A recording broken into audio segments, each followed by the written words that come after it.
परतावा चांगला मिळण्यासाठी तुम्ही कृतज्ञता व्यक्त करू शकता. कृतज्ञतेच्या जादुई शक्तीने चांगल्या पद्धतीने परिणाम घडून येणार यावर तुमचा विश्वास असेल तर तुम्हाला जो प्रसंग तुमच्या मनासारखा चांगल्या पद्धतीने घडून यावा असं वाटतं त्यावर तुम्ही बोटांनी हवेत जादूच्या धुलीकणांचा शिडकाव करीत आहात अशी कल्पना करा. इथं काय सांगितलंय, आपल्या आयुष्यातली जी म्हणजे आता पुढचं जे आहे आपल्याला की काहीतरी करायचं आहे किंवा काहीतरी कार्यक्रम आहे वगैरे, त्याच्यासाठी आधीच आपण तिथं कृतज्ञतेचा असं बोटांनी शिडकाव करायचा त्याचा की थँक्यू, आभारी आहे, आभारी आहे. म्हणजे तुमचा तो जो काही कार्यक्रम असेल, जे काही काम असेल ते अगदी इझिली होतं तिथं. म्हणजे इथं कृतज्ञता, प्रत्येक गोष्टीत कृतज्ञता खूप इम्पॉर्टंट आहे.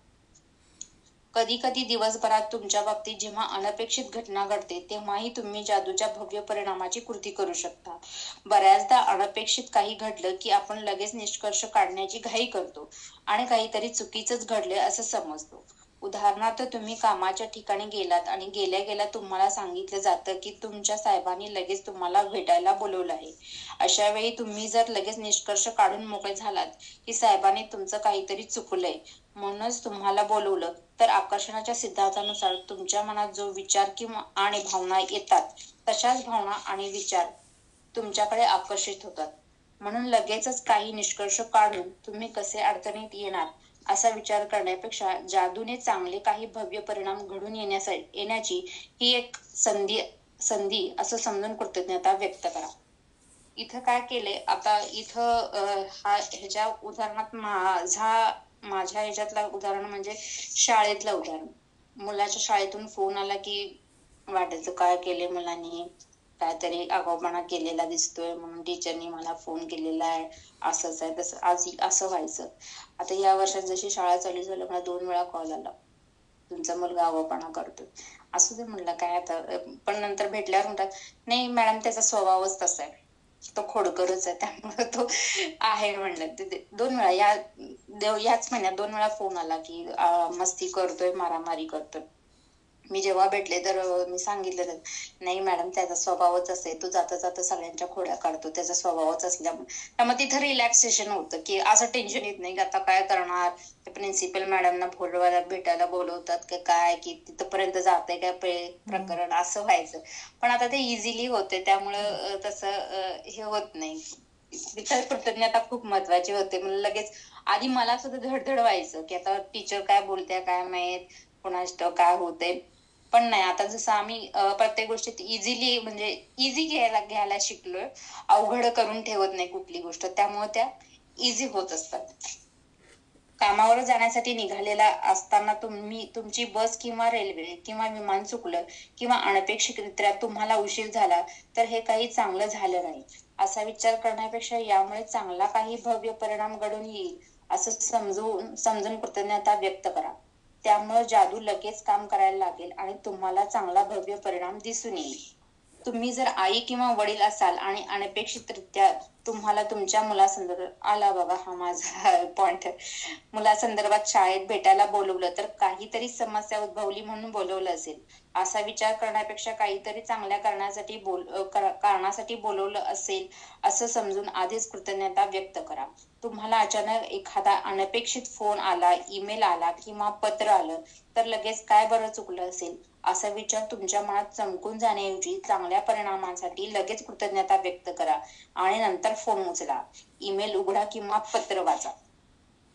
इथं जसा मला फोन आला टीचरचा, तिनं सांगितलं मला की असा आगाऊपणा केलाय, असं मारामारी केली. ठीक आहे म्हटलं मॅडम स्टडीज करतो ना. हा म्हटलं स्टडीज ओके आहे म्हटलं. मग झालं तर म्हटलं स्टडीज ओके आहे ना, तेवढी मस्ती करणार की बरं म्हटलं. मॅडम पण लागल्या हसायला, त्यामुळे काय म्हणजे इतकं त्यांनी पण विचार केला नाही, जास्त सिरियसली असं घेतलं नाही. आणि ते म्हणजे तिथं कृतज्ञता आम्ही व्यक्त करतो, त्यामुळे ह्या सगळ्या गोष्टी होत असतात. बहुतेक वेळा तुम्हाला हवा तसा चांगला भव्य परिणाम घडून आलेला तुम्हाला पाहायला किंवा अनुभवायला मिळेल. कधी कधी या अनपेक्षित प्रसंगानं तुम्हाला कसा फायदा झाला हे तुमच्या लक्षात देखील येणार नाही. पण अशी काहीतरी चांगली घटना घडावी म्हणून तुम्ही जेव्हा मनापासून कृतज्ञता व्यक्त करता तेव्हा तुम्ही आकर्षणाच्या गणिती सिद्धांताचा वापर करता. त्यामुळे कुठेतरी कधीतरी हमखास चांगला परिणाम घडून येतोच. इथं आकर्षणाचा सिद्धांत कसं काम करतोय की आपण जे जे काही आपल्या आयुष्यात पुढचं जे आहे आपल्याला वाटतं की खूप चांगलं व्हावं यासाठी जसे जसे आपल्याला व्हिज्युअलायझेशन येतं किंवा चित्र येतं डोळ्यासमोर की हे चांगलं झालेलं आहे, ते चांगलं झालेलं आहे, तसं त्या परिस्थितीतनं आपल्याकडनं त्या कृती होत असतात आणि तसं घडत असतं. त्या म्हणजे त्या परिणाम म्हणजे तिथल्या आपण आता काहीतरी कार्यक्रम आहे आपला भव्य दिव्य झालेला आहे तो, त्याबद्दल थँक्यू आत्ता जर बोललं तर तुम्हाला ते आत्तापासून फील व्हायला लागतं की ते चांगलं व्हायला लागलंय आणि त्या दृष्टीने आपली पावलं निघत असतात तिकडे. आता माझ्या म्हणास तर माझं टार्गेट आहे 1 सप्टेंबरचं जे सातारा हिल मॅरेथॉन आहे 21 किलोमीटरची. गिनीज वर्ल्ड रेकॉर्ड मॅरेथॉन आहे ती. माझी पहिलं आहे हे मॅरेथॉन 21 किलोमीटरचं. आधी मला खूप म्हणजे आता 21 किलोमीटर कसं करायचं, काय करायचं, प्रॅक्टिस नाही, सगळं अवघड आहे, घरात पण थोडे मेडिकल इश्यूज आहेत, आता कसं करायचं हा सगळा होता डोक्यात विचार. पण जसं मी कृतज्ञतेची शक्ती घेतली मॅडम कडून तसे तसे माझं ते त्यात मी रुळायला गेले आणि मला वाटतं की जवळजवळ महिना दीड महिना झाले म्हणजे प्रॅक्टिस अगदी व्यवस्थित चाललीये आणि मला शूज मिळालेत बरं का मॅडम. 15,000चे शूज घेतलेत मी. गुड झाले. मॅरेथॉन व्यवस्थित झालेली आहे, त्या शूजचे खूप मिळालेलीच म्हणजे आहे. रोज आभार मानते भव्य. शूजचे. आणि खरंच खूप म्हणजे त्याच्यामुळं तर इतका माझा प्रॅक्टिस चांगली झाली त्या शूजचे खरंच. त्यामुळं मला ते ज्याच्यामुळे पाय वगैरे इंज्युरी वगैरे व्हायची तर नाही, इझिली होते, गुड. इझिली. म्हणजे जे मी कधी आयुष्यात म्हणजे करू शकले नाही त्या गोष्टी आता होत आहेत. त्यामुळं आभार त्याच्यासाठी खरंच खूप हे आहे. आणि ते मला आता हे व्हायला लागले की माझी ती मॅरेथॉन खूप भव्य दिवस झालेली आहे. याचा अनुभव मी आधी घेतलेलाच आहे पण आता ते मोठं टार्गेट असल्यामुळे मला ते आत्ताच फील व्हायला लागले की किती मोठं झालेलं आहे ते माझं म्हणजे चांगलं झालेलं आहे, चांगल्या पद्धतीने मी ती येस, पूर्ण केलेली आहे हे येस, सगळं भव्य भव्य व्हायला दिव्य लागले. झालेला त्यामुळं आहे. येस. हो हो हो हो. येस. आणि त्याच्यासाठी माझी हे जे 2 महिन्याचे जे आहे प्रॅक्टिस ती खूप छान झालेली आहे. त्यामुळं ते फील व्हायला लागले मला आत्तापासूनच की तो प्रोग्राम माझा छान झालेला आहे झालं. असं. येस. गुड.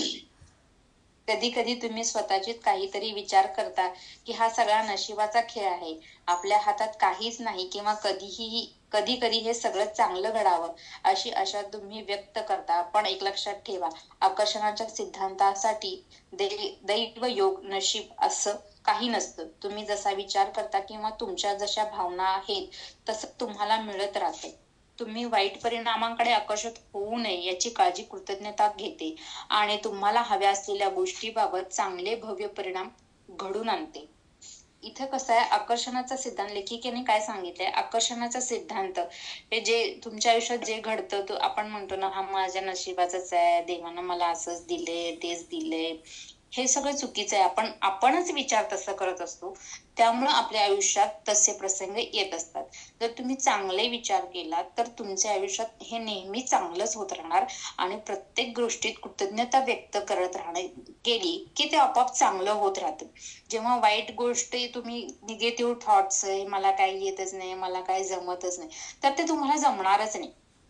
आज तुम्ही हा विचार केला की मला चांगलं जमतंय, मी खूप छान आहे, मी खूप हेल्दी आहे, असं तुम्हाला जर तुम्ही वाटत असेल, मला आज खूप छान वाटतंय, जरी तुम्हाला वाटत नसलं फक्त सकाळी उठल्याबरोबर म्हणायचं मला खूप छान वाटतंय, आरामात तुमचा दिवस छान जातो बघ.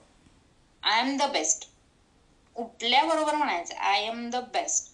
बेस्ट म्हटल्यावर तुमचा तो दिवसच बेस्टच जातो.